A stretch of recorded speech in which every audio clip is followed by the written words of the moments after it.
and they're messaging me and telling me they're praying, and I'm just so thankful for all those people. Kiera left El Cajon to be with her boyfriend in Phoenix. That boyfriend has refused to take a lie detector test. And while police haven't said he's a suspect, Kiera's parents suspect he knows something. Today's story is about Kiera Bergman, a 19-year-old teenager who disappeared for a month after beginning a relationship with a 22-year-old man she met on Tinder. Kiera was praised for being playful, caring, outgoing, and talented. After her family started searching for her, the 19-year-old's body was found by a cyclist dumped on a highway. Before we begin this video, we would like to express our deepest sympathies to the family and friends who were deeply affected by this horrible crime. We also send our deepest condolences to Kiera's friends and family.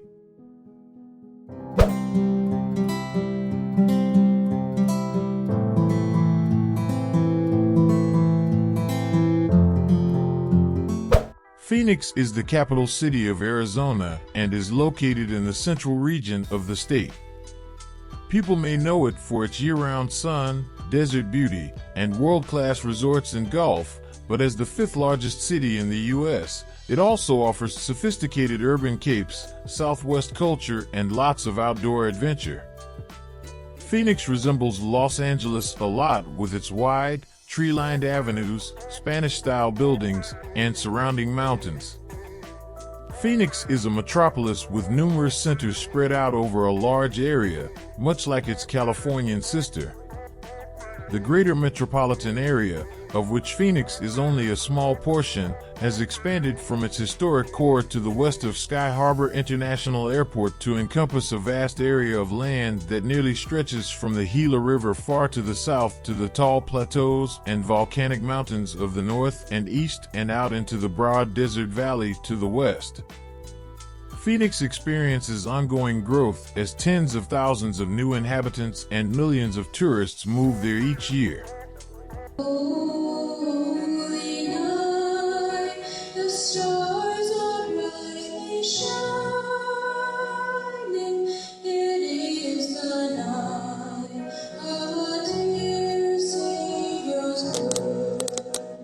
Kiera Bergman was a 19-year-old from El Cajon, California. Kiera's family and friends claimed that she was passionate about cosmetology and had received a grant to pursue cosmetology school after high school. Then in November 2017, Kiera met 22-year-old Jon Christopher Clark. Kiera quit attending school in March 2018 and relocated to Glendale, Arizona, to be with Jon.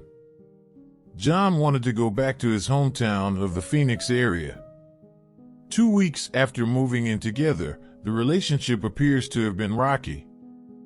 Friends say Kiera had been talking about moving back home. Here's one of the highlights of this story. Kiera had a cell phone, but the phone service was not working, so when she texted, it would have to go through an app, and according to her family, it was either FaceTime or Facebook messaging. Unfortunately, we don't know what app she was using. However, in order for her to communicate, Kiera would need Wi-Fi access. Jon and Kiera broke up despite having found a place together. Kiera moved in with Destiny Hallchand, a high school buddy. Being so far from home made Kiera's family very concerned, and even her mother Kirsten admitted that she worried anything would happen to her daughter. As Kiera finished her job at Progressive Leasing on August 4, 2018, she decided she wanted to leave early. She sent a message to her ex-boyfriend Jon Christopher Clark requesting him to come pick her up. Jon was driving Kiera Bergman's car, which he still has in his possession, but he managed to persuade her to sign the title over to him. After that, he went and obtained a title load for the vehicle. When questioned, Jon stated that he had left Kiera at her apartment in Glendale, a suburb of Phoenix, around 51st Avenue in the Thunderbird neighborhood. Jon claimed to have left there between 12:30 and 1 p.m. that day, and by 1:06 he claimed to have messaged her. He wanted to know where she was. She did, according to Jon, but the response was kept a secret. By 4 o'clock, Clark messaged her once more to inquire about her whereabouts. On August 6th, Destiny contacted her mother and claimed Kiera was missing, confirming Kirsten's worst nightmare. It was unusual of her to have skipped work.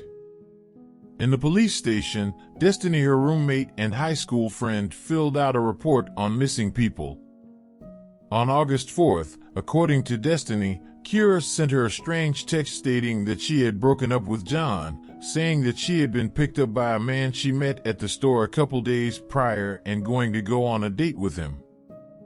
Destiny said that sounded out of character for Kiera to do, and knowing her as she did, she wouldn't really do that. After that, no messages came from her phone. Days came and went, but nothing happened. For Jon's car, the police were able to secure a search warrant. 24 California driver's licenses were discovered that weren't Jon's. The same day, on August 17th, Jon was detained and charged with 22 charges of aggravated identity theft and 2 counts of forgery. 2 days before his arrest, on August 15th, Jon spoke to the media and claimed that he would not harm Kiera and that he was merely attempting to convince her to join him in celebrating his birthday, which was on August 4th. He also made a post on Instagram, writing, "I love Kiera with all my heart and would never do anything negative to her or put her in harm's way. I love Kiera with all my heart. I loved her with all my heart. Everyone knows that. We had our issues because I lost my job and things, but everyone knows that I love Kiera with all my heart. Kiera, if you can hear me, please come back. I'm sorry." On September 3rd, 2018, a cyclist found human remains that were decomposed on an isolated road in Buckeye, Arizona, 50 miles outside of Glendale. The remains were identified as Kiera Bergman. The cause of death was undetermined because of the decomposition, but it was being looked at as a homicide. Valley teenager who's been missing for a month was found dead. Phoenix police just confirming the body found along State Route 85 near Buckeye is that of 19-year-old Kiera Bergman. The moment Jon was approached by the police for questioning, he admitted to knowing the location where Kiera's remains had been discovered.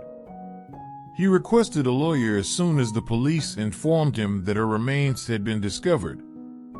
Jon was accused of killing Kiera on September 11, 2018. Destiny came forward and claimed that Jon had repeatedly assaulted Kiera and that on a few occasions she had noticed bruises on Kiera. Jon, according to Destiny, was also incredibly controlling and wouldn't allow Kiera go to the grocery store alone herself. The neighbors of Destiny and Kiera also informed Kiera's family that they witnessed Jon and another man placing garbage bags into Kiera and Jon's automobiles and that they made numerous trips. The day Destiny received that message from Kiera, Jon and Kiera's phones both pinged from the apartment, indicating Jon was probably the one who sent it, according to the police investigation into Jon and Kiera's cell phone data. September 14, 2018, Jon is charged with second-degree murder. Unfortunately, the case was dismissed. Jury, duly impaneled and sworn in the above time of action upon our oaths, do find the defendant as to count 1, second-degree murder, Kiera Lene Bergman, not guilty, signed 4-person. Jon is once more charged on May 14, 2019, but a different court dismisses the case in April 2020. The prosecutor's office failed to inform Jon's defense team about the information offered by anonymous witnesses, and the judge dismissed the case as a result. Also, the judge determined that neither the detectives nor the prosecutors followed up on information from witnesses who said Kiera was alive after August 4, 2018. Do you think Jon killed Kiera Bergman, and do you think the family will ever get justice? Kiera's family is still fighting for her, with hopes that one day they will get justice. The justice system failed Kiera and many other domestic violence survivors or victims by showing them that they can't speak up because the justice system will not support them. They will let their their killer or their abuser, they'll let them go off with the warning, like, we'll continue to wear our Justice for Kiera shirts. Because unfortunately we did not get justice for Kiera in the way that we wanted to.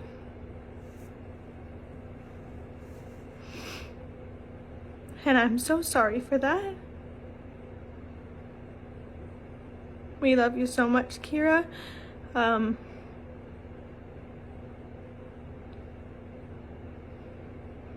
Yeah, so thank you for everyone's support.